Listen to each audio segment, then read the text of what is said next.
Single question, मतलब जिसमें simple एक अकाउंट बनाना था. Now we are going to do a question in which we need to prepare 3 accounts simultaneously: cash account, debtors account, and creditors account. Every transaction has 2 aspects, we know very well, but we have made only 1 account right now. अब उसी transaction के 2 account जो भी affected होंगे उसमें किस तरीके से ट्रांजेक्शन जाएगी उसको डील करते हैं. Question number 11, page number 6.18 of your book. Put the following on the proper side of cash account. Question देख लीजिए आप. Put the following on the proper side of cash account, a debtors account and the creditors account. यहाँ इन्होंने मैं बोला है cash में cash account बनाना है, डेटर बनाना है, क्रेडिटर, बट इन्होंने अभी तक भी ये नहीं बोला है हमें बेटा कि डेटर कौन है और क्रेडिटर कौन है. तो डेटर टू whom, डेटर कौन, debtor is a person to whom we have sold goods on credit, and creditor is a person from whom we have purchased goods on credit. जिसे देना है वो क्रेडिटर है और जिससे हमें पैसा लेना है वो हमारा डेटर है. तो क्वेश्चन में क्लियर हो जाएगा जब हम पढ़ेंगे तो कि कौन डेटर है और कौन क्रेडिटर है. सबसे पहली ट्रांजेक्शन दे रखी है यहाँ पर, sold goods to Sanjay on credit. Sanjay को क्रेडिट पर सामान बेचा है, यानी कि संजय हमारा डेटर है. अब बेटा संजय को अगर गुड्स सेल किया है, पहले तो मैं इंक्रीज डिक्रीज ले लेती हूँ. कैश अकाउंट इंक्रीज होगा हमारा डेबिट साइड क्योंकि एसेट है.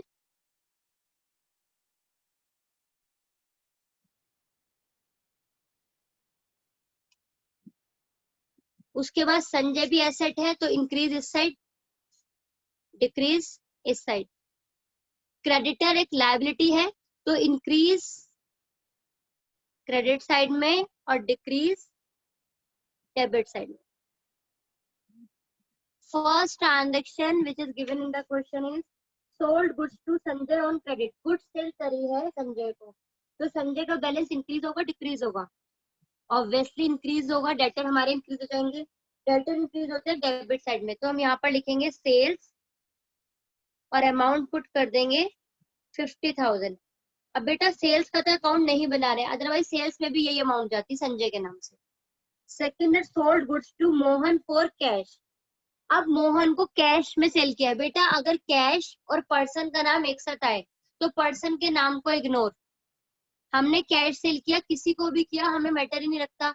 इस एंट्री क्या होगी, अगर कैश सेल किया है तो कैश इंक्रीज हुआ और रेवेन्यू इंक्रीज हुआ. तो कैश का अकाउंट हम बना रहे हैं टू सेल्स के नाम से, यहाँ पर या सेल्स के नाम से पुट कर देंगे.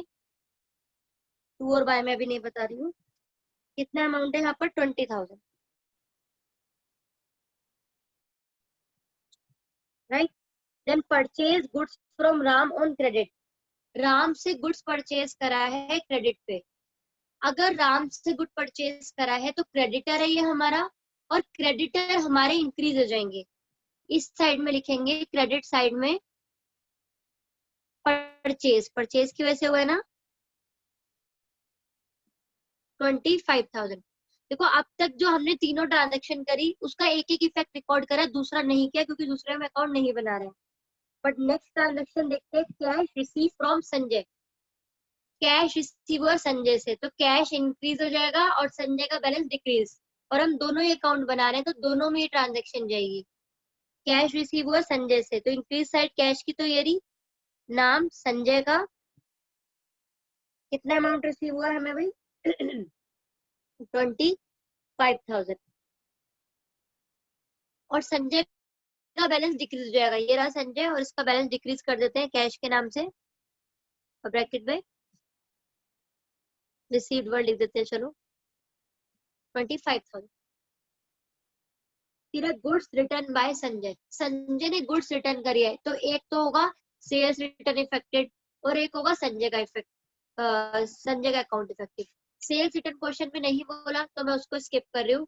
संजय का बैलेंस जब गुड्स रिटर्न करेंगे बेटा तो डेटर का बैलेंस कम हो जाएगा, डिक्रीज हो जाएगा, तो it will recorded decrease side. यहाँ पर सेल्स रिटर्न कितना है, मुझे लगता है एक ट्रांजेक्शन फिर से स्किप हो गई है आज भी.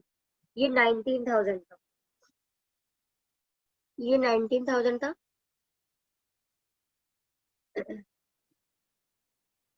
Yes it was 19,000। Sales return है हमारा 2,000 का, यहाँ पर आ जाएगा 2,000।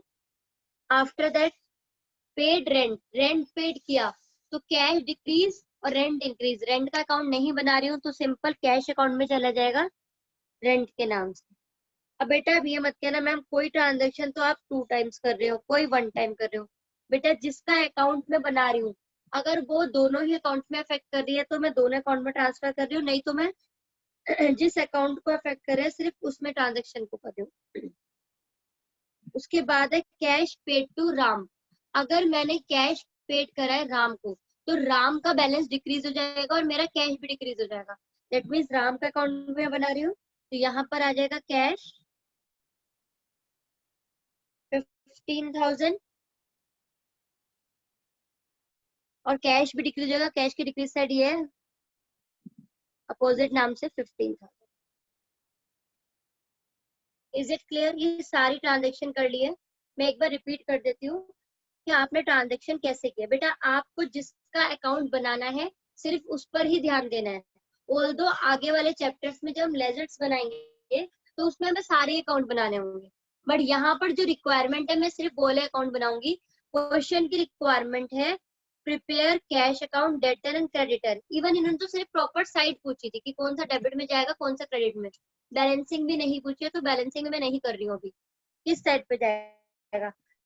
Sold goods to Sanjay, goods sold किया था संजय को तो डेटर्स अकाउंट हमारा इंक्रीज हो जाएगा। तो मैंने इंक्रीज साइड में इस नाम से है क्योंकि संजय का नाम नहीं जाएगा सेल्स का जाएगा। फिर है sold goods to Mohan for cash. Cash में सेल करा है तो नेम को इग्नोर करोगे। बेटा वैसे भी जिसको हम सामान उधार में बेचते हैं क्रेडिट पे सेल करते हैं उसका नाम याद रखते हैं क्योंकि उससे हमें पैसा लेना है। जिसको कैश में यदि पर्सन आया पैसा दे गया सामान ले गया हम याद भी नहीं रखते।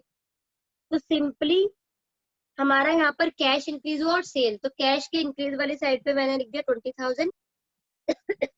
नेक्स्ट ट्रांजेक्शन थी purchase goods from Mohan on credit, sorry from Ram.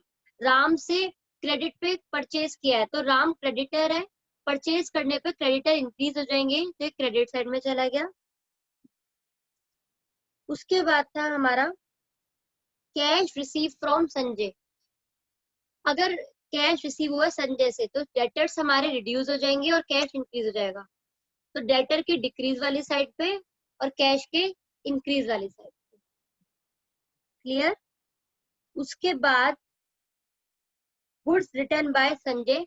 Goods return करें तो एक तो सेल रिटर्न में जाएगा और एक संजय में। वो रिटर्न वाला तो अकाउंट बना नहीं रहे, संजय रिड्यूस हो जाएगा इसलिए संजय के डिक्रीज वाली साइड में। फिर है पेड रेंट, रेंट पे करने से कैश रिड्यूस हो जाएगा तो कैश में डिक्रीज वाली साइड पे। अब रेंट अगर अकाउंट बना रही होती तो उसकी इंक्रीज साइड में जाता, बट रेंट अकाउंट ही नहीं बना रही तो मैं इसको इग्नोर कर रही हूँ। उसके बाद है cash paid to Ram. Ram को कैश अगर पेड किया है तो राम का बैलेंस भी कम होगा और कैश का भी। राम का कम किया डेबिट साइड में और कैश का कम किया क्रेडिट साइड में। Is it clear? तो यहाँ ये प्रॉपर साइड पर मैंने रिकॉर्ड करा है इसको